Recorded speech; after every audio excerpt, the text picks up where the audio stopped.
Saya pengagum berat beliau dan beliau saya anggap guru saya untuk terus berkarya dalam usia yang sudah usia lanjut untuk tidak berhenti berkarya.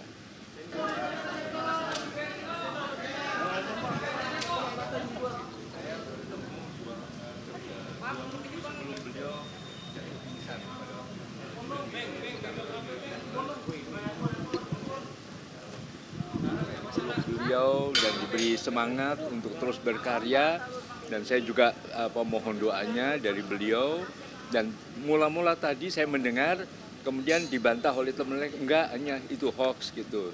Ya sudah, saya alhamdulillah. Tapi begitu mendengar beliau dirawat, karena tadi saya juga baru saja melayat seorang sahabat juga di Sinkarolus di rumah duka. Nah begitu selesai dari situ saya mendengar berita ini, ya sudah saya sempatkan, karena kebetulan besok saya sudah harus memberikan seminar di Makassar gitu. Jadi mungkin besok tidak bisa melayat, saya sempatkan sekarang ini untuk menengok jenazah beliau, karena saya pengagum berat beliau dan beliau saya anggap guru saya untuk terus berkarya dalam usia yang sudah usia lanjut untuk tidak berhenti berkarya.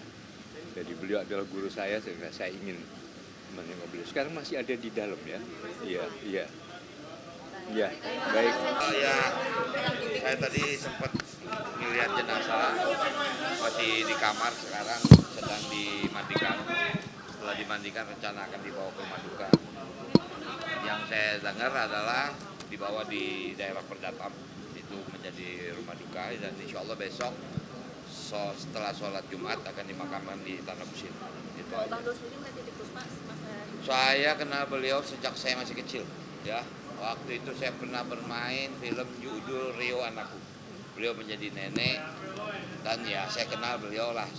Siapa yang nggak kenal Tante Titi sebagai penyanyi yang luar biasa, sebagai pencipta lagu luar biasa. Dan terakhir saya ketemu beliau kemarin pada waktu tanggal 9 Maret kalau saya nggak salah. Itu hari musik nasional. Memang waktu itu Mama Titi udah pakai kursi roda, melihat beberapa adik-adiknya atau para pencipta lagu yang tergabung dalam Papri, karena memang hari musik jadi dirayakan. Itu emang terakhir saya ketemu dengan Tante Titi ya. Ada percakapan apa waktu itu Bang Dul? Saya lihat sih oke, normal ya, nggak ya. Saya jujur waktu saya dengar beliau masuk rumah sakit, apalagi saya nggak tahu betul waktu tidak ada pecah pembuluh. Saya nggak lihat tanda-tanda pada waktu terakhir saya ketemu. Walaupun memang beliau sudah di kursi roda waktu itu, diantar Mbak Peti, makan biasa, normal biasa. Tapi memang nggak lama ya, mungkin acaranya saya juga kebetulan juga nggak lama, jam 7 malam beliau pulang. Tapi artinya ya mungkin yang saya paham beliau umur kan 80 kan, tapi tanda sakit nggak kelihatan. Makanya waktu saya mendengar berita bahwa beliau masuk ICU karena ada pembuluh darah di otak pecah, saya agak terkejut juga, karena waktu itu terakhir saya nggak melihat ada tanda-tanda ini. Wow, beliau ini ya tentu saja kalau namanya Benyamin mungkin beliau lebih di atas lagi kan. Zaman masih almarhum Bing Slamet beliau masih di atas lagi. Artinya saya tahulah sejarah beliau sebagai seorang seniman, dan waktu itu saya masih sempat ketemu, masih sempat kenal dengan Homus Mualif segala macam. Dan waktu masih mereka tinggal di jalan Surabaya, jadi saya kenal Mbak Peti, masih pada kita masih muda lah waktu itu. Obrolan di 9 Maret pertemuan terakhir obrolan? Enggak ada, beliau ini kan selalu kalau bicara musik dia hafal. Tapi kenal orang memang agak dia lupa gitu. Dia bilang, Ran itu siapa no? Padahal itu tetangga dia gitu kan. Ketua pabrik kan Mas Tony Wenas kan. Dia lupa sebentar, dia dulu kecilnya di rumah saya nih, bandel katanya. Orang seperti itu. Tapi memang Mama Titi ini orangnya ceria ya. Apa namanya? Humble sekali. Paling cepat untuk bikin orang ketawa gitu. Dan kan ketawa dia kan khas sekali. Udah kalau kakak-kakak ya udah tidak lupa. Yang pasti kita semua kehilangan, tapi ya kita harus ikhlas. Usia tidak bisa kita tutupi. 80 tahun beliau lebih kan, nah, itu yang udah yang terbaik lah buat beliau.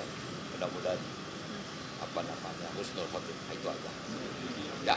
Oke. Yang paling diingat apa sih Bang? Saya pernah main, makanya saya katakan dulu pernah main film judulnya Rio Anakku. Saya menjadi cucunya. cucu beliau, karena waktu itu ibu saya adalah Leni Marlina.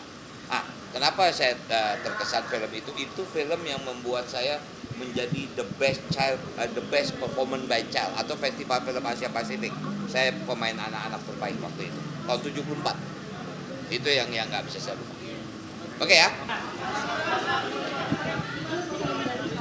Ini lagi mau dimandiin, kemudian dibawa ke rumah duka di Perdatam Puspa Catering. Itu info yang bisa disampaikan. Kalau pemakaman rencananya besok setelah sholat Jumat. Dari rumah duka dibawa ke masjid dulu untuk sholat jenazah, baru dibawa ke pemakaman. Cuma info pemakamannya aku belum tahu pasti. Biar nanti di Perdatam kalau ada yang bisa datang, bisa tanya ke pihak keluarga. Dari tadi siang sudah kumpul semua. Cukup. Yang sebelum operasi ya, waktu lagi nonton musical, dia masih keadaan sehat, nggak ada kayak lagi sakit gitu. Itu aja ya teman-teman. Ya kalian udah tau lah seperti apa yang jadi sebanyak bantu, banyak support, banyak kasih tahu, ngebimbing juga gitu. Jadi saya rasa banyak yang kehilangan beliau. Ya doanya pasti yang dimudahkan, dilancarkan dan amal ibadahnya diterima dan juga dimakamkan dengan tenang. Gitu aja. Cukup. Minta doanya. Terima kasih buat teman-teman yang sudah hadir malam hari ini. Insya Allah husnul khotimah. Dan beliau akan disemayamkan besok di Tanah Kusir, insya Allah setelah sholat Jumat. Oke, terima kasih ya. Sosoknya sendiri mungkin Mbak Inul seperti apa? Yang adalah sosok yang ada di hati saya yang paling dalam. Pesan yang Bunda ingin Ya, dari beliau? pesannya banyak sekali, tapi yang jelas yang sangat cantik sekali. Senyum, badannya nggak ada yang keriput sama sekali, cantik sekali. Udah ya, makasih. Kita mau ke Pancoran. Ini mungkin dikit aja, inspirasi apa yang perlu kita ambil dari inspirasi apa ya? Inspirasi. Yang itu adalah sosok yang saya mau ke Pancoran soalnya